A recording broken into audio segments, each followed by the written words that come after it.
Muy buen día para cada uno de ustedes. Les saluda desde la Ciudad de México su amiga Inés Nicolás. Bienvenidos a este espacio que es del estudio de nuestra lección de escuela sabática. Hoy lunes 30 de mayo del 2016 nuestra lección se titula Jesús en el templo. Vamos a pedir la dirección de nuestro Padre Celestial para este momento. Oremos. Eterno y amoroso Padre que está en el cielo, santificado sea su nombre. Gracias le damos, Señor, porque nos permite nuevamente estar aquí para compartir su santa palabra a través del estudio de la lección de escuela sabática. Suplicamos sea su Santo Espíritu en nuestros corazones, sea su sabiduría la que nos dé discernimiento en este momento, Señor, y que comprendamos su mensaje para nosotros hoy. Bendiga en gran manera a cada persona que nos está escuchando. En el nombre de Jesús le suplicamos el perdón de nuestros pecados. Quédese pues con nosotros, Padre. Todo se lo suplicamos no porque tengamos algún mérito delante de usted, sino en los méritos de su Hijo amado, nuestro Señor Jesucristo. Que la honra y la gloria sean para usted por siempre. Amén, Señor. Estamos estudiando la lección número 10 titulada Jesús en Jerusalén.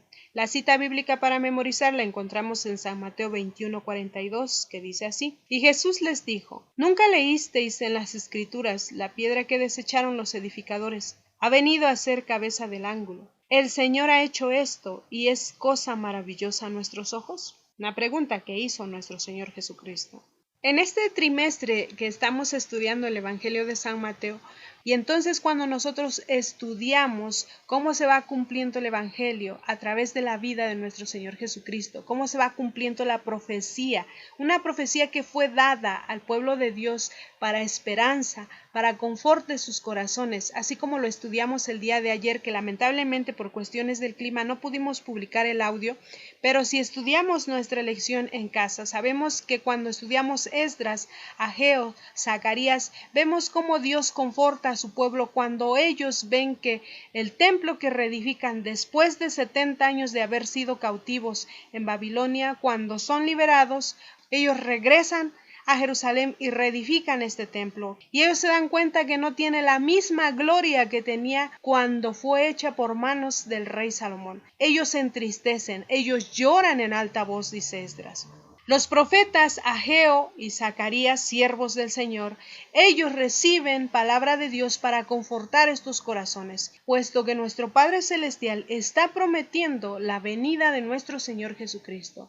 Y también les dice que no importa la gloria del templo de Salomón, sino que lo que importa es la gloria de Dios en el templo, porque si el templo está dedicado al Señor, entonces la gloria de Dios se manifiesta.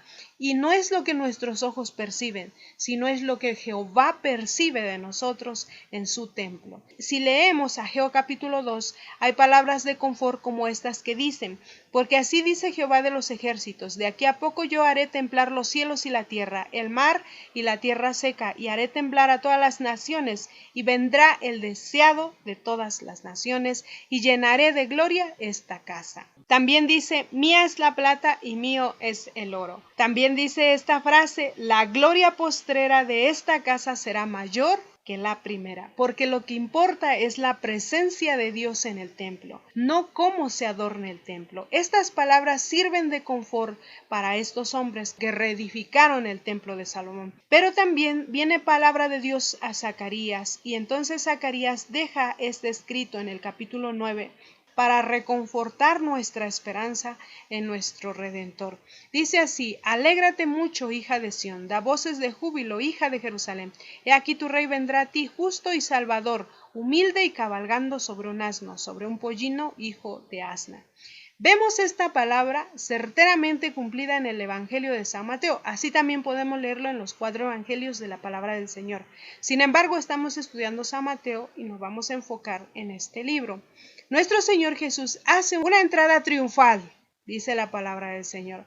Nuestro Señor Jesucristo, de acuerdo a las costumbres que tenían los judíos en cuanto a una entrada real, utiliza este animal, este pollino, porque era la forma en que montaban los reyes de Israel.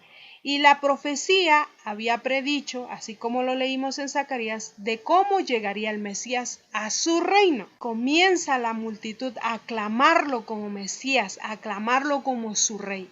Jesús acepta ahora el homenaje. Él antes no aceptaba ningún homenaje.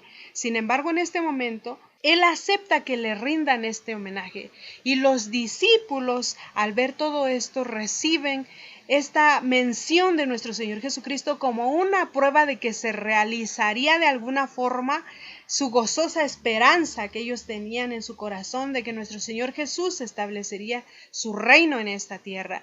Ellos se imaginaban de alguna forma la emancipación que se acercaba a sus vidas. Se imaginaban y veían en su mente a los ejércitos romanos siendo expulsados de Jerusalén y a Israel convertida una vez más en una nación independiente. Y todos estaban muy felices. No podían ocultar la alegría, la felicidad de sus corazones. Y realmente ellos estaban presentando esta adoración y este tributo a nuestro Señor Jesucristo porque no podían presentarle dones costosos. Y si nosotros estudiamos la palabra del Señor, dice que ellos extendían sus mantos como alfombra para el camino en donde entraba nuestro Señor Jesucristo con este pollino. Era algo grandioso. Realmente estaban dándole la entrada al Rey de Reyes y Señor de Señores. Sin embargo, la entrada de nuestro Señor Jesucristo en un pollino también representaba una forma sencilla, porque Él no venía a conquistar este mundo para reinarlo, sino que Él venía a morir para salvarnos. Venía a este mundo a cumplir un ministerio que terminaba con su muerte para redimirnos de todo pecado, para que nosotros no muriéramos eternamente. Nuestro Señor Jesús, anteriormente, Él buscaba la forma de evitar un encuentro directo en confrontación con los líderes judíos, como eran los fariseos, los escribas, los sacerdotes. Pero ahora no. Ahora Él decide enfrentarlos. Ahora Él decide, dice la palabra del Señor, que se reafirmó su rostro y fue a Jerusalén. Él tenía que ir a Jerusalén. Él debía morir por nosotros en Jerusalén. Nuestro Señor Jesús acepta títulos como el Hijo de David, como el Profeta, como el Mesías, como el Rey de Israel, y los escribas y los fariseos se molestan en gran manera, y los sumos sacerdotes se preparan también para enfrentarlo. Entonces, como si esto fuera poco, Jesús comienza una obra de limpieza en el templo. Vamos a leer San Mateo 21, versos 12 al 17. Y entró Jesús en el templo de Dios y echó fuera a todos los que vendían y compraban en el templo, y volcó las mesas de los cambistas y las sillas de los que vendían palomas, y les dijo: escrito está, mi casa de oración será llamada, mas vosotros la habéis hecho cueva de ladrones. Y vinieron a él en el templo ciegos y cojos, y los sanó.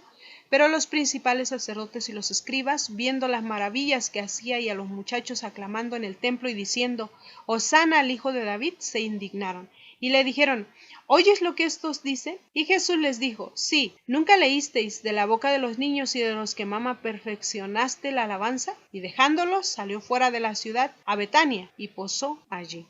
Toda la gente que venía a la Pascua porque esto era un recordatorio de cómo nuestro Señor había librado a su pueblo de los egipcios y los había llevado para adorarle en el desierto. Ellos sabían que este recordatorio de este éxodo se celebraba con el sacrificio de un cordero y también comiendo el pan sin levadura. ¿Qué es lo que pasaba en este lugar? Toda esta gente que venía caminaba muchos kilómetros, a veces más de 40 kilómetros, a veces más de 200 kilómetros, y ellos debían de traer un corderito sin mancha alguna para presentarlo. Pero en el caminar en todo este trayecto, este corderito podría haber sido maltratado de alguna forma. Para evitarse ellos esta situación, lo que hacían era apartar su dinero, y cuando se llegaba el día, ellos entonces se presentaban en Jerusalén y allí mismo compraban sus animalitos para presentarlos en sacrificio. ¿Quiénes son los cambistas? Los cambistas son los que cambiaban las monedas de los diversos lugares que llegaban para que así se realizara una compra en la moneda que ellos tenían. Los vendedores que estaban dispuestos a lucrar, hacer un negocio lucrativo, vendían estos corderitos, estas aves, 3 o 4 veces más de su valor real que debían de darlo. Ellos se aprovechaban de la necesidad de esta gente. Esto no estaba correcto delante del Señor.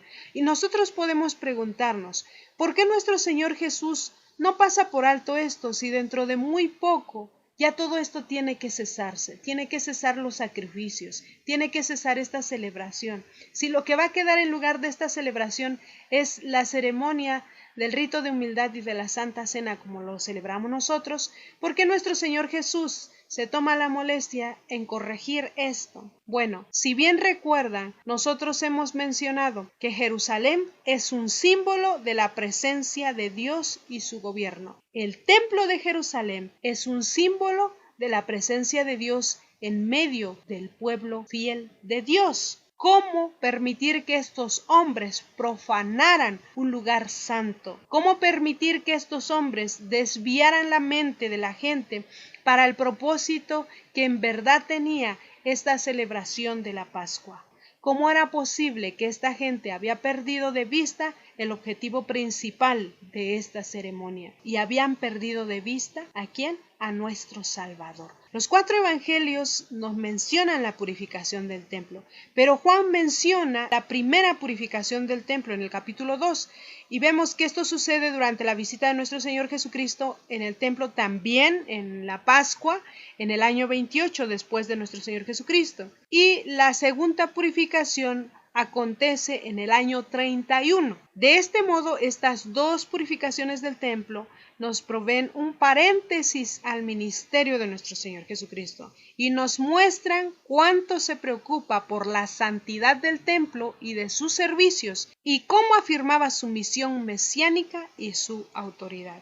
Cuando leemos el deseo de todas las gentes en el capítulo 65, les voy a compartir un párrafo que dice así: al comenzar su ministerio, Cristo había echado del templo a los que contaminaban con su tráfico profano, y su porte severo y semejante al de Dios había infundido terror al corazón de los maquinadores traficantes.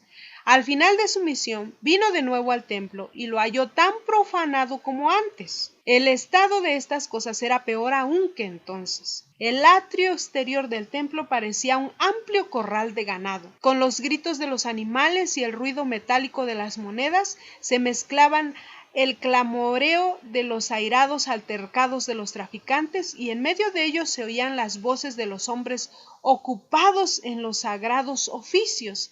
Los mismos dignatarios del templo se ocupaban en comprar y vender y en cambiar dinero. Estaban tan completamente dominados por su afán de lucrar que a la vista de Dios no eran mejores que los ladrones. A veces nosotros perdemos el punto primordial de la casa de Dios y entonces de repente tenemos ahí cosas en venta, y cuando estamos en la ceremonia santa del Señor también se escuchan las monedas caer para hacer transacciones, tal vez de libros, no sé, algunas cosas que nosotros vendamos en la iglesia, y estamos mentalizados en cosas vanas y pasajeras de este mundo, profanando la casa de oración de nuestro Padre Celestial. Y dice el Espíritu de Profecía que no somos mejores que los ladrones cuando hacemos esto. Hay otra parte de testimonios para los ministros que menciona que cuando una persona sube al púlpito y trae un tema grandioso, muy espiritual, pero cuando termina, hace la promoción de alguna carrera o hace la promoción de algún libro de venta, todo lo que predicó cayó. De delante de los ojos de Dios se pulverizó. Es algo que nosotros debemos de tomar en cuenta. ¿Por qué? Porque si nosotros consideramos tan liviana una situación tan solemne como lo es la casa del Señor, entonces no estamos siendo tan diferentes como lo eran los escribas, los fariseos y los sacerdotes judíos. Nuestro Padre Celestial en sí nos hace un llamado a nosotros hoy para que nosotros analicemos cómo estamos haciendo las obras en la casa del Creador, en la casa del Dios Todopoderoso. Sigue diciendo este capítulo: Jesús miró las inocentes víctimas de los sacrificios y vio cómo los judíos habían convertido estas grandes convocaciones en escenas de derramamiento de sangre y crueldad.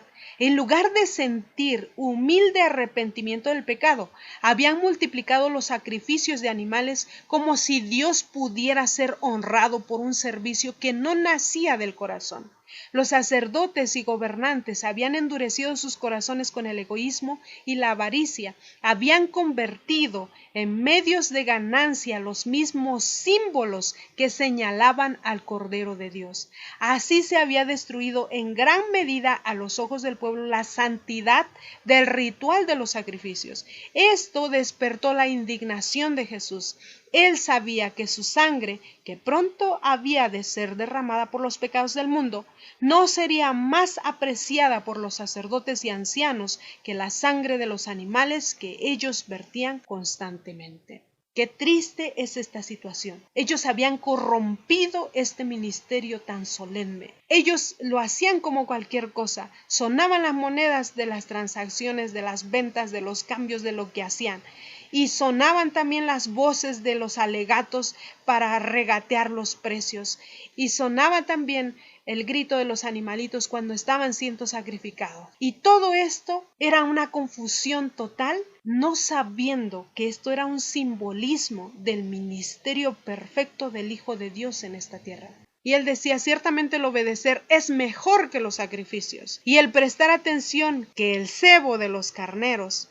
Los sacerdotes regresaron y vieron a Jesús en el templo con esa autoridad que ellos no le habían visto antes. A estos líderes que habían profanado la casa del Señor los llamó príncipes de Sodoma. ¿Por qué? Dios no acepta holocaustos si no hay una convicción del corazón.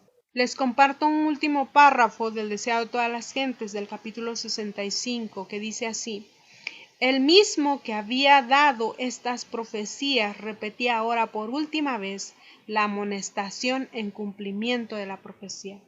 El pueblo había proclamado Rey de Israel a Jesús. Él había recibido su homenaje y aceptado el título de rey. Debía actuar como tal. Sabía que serían vanos sus esfuerzos, pero reformar un sacerdocio corrompido, no obstante su obra debía hacerse.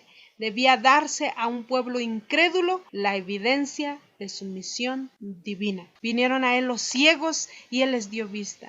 Vinieron a él los sordos y él les devolvió el oído. Vinieron a él los tullidos y ellos saltaban de gozo. Los niños eran los primeros en regocijarse. Jesús había sanado sus enfermedades, los había estrechado entre sus brazos y él había recibido sus besos de agradecimiento. Dice el espíritu de profecía que algunos de ellos tuvieron la oportunidad de dormir sobre el pecho de nuestro Señor Jesucristo mientras él enseñaba a la multitud. Y ahora nos dice a nosotros, ¿qué estamos haciendo en su templo? ¿No estaremos profanando su casa? ¿En verdad estamos permitiendo que nuestro Padre Celestial more en su templo? ¿Que su gloria sea manifestada allí? ¿O preferimos antes nuestra gloria que la gloria del Señor? Tenemos que reflexionar. Cristo viene muy pronto y estas palabras pueden ser para nosotros. Escrito está: mi casa, casa de oración será llamada, mas vosotros la habéis hecho cueva de ladrones. Reflexionemos en el Señor, que nos ayude a ser mejores y evitemos negocios en su casa. Nunca perdamos el objetivo principal de la muerte de nuestro Señor Jesucristo, porque Él va a dar el pago a cada uno de nosotros conforme a nuestras obras. Pero también dice, ay de aquel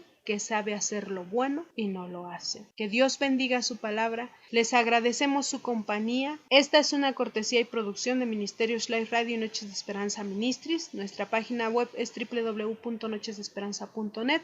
Les invitamos a visitar nuestra página. Pueden dejar allí alguna petición especial o algún mensaje. Si Dios nos permite, nos escucharemos el día de mañana. Les deseamos un excelente día. Que Dios les bendiga a cada uno de ustedes, donde quiera que se encuentren. Amén.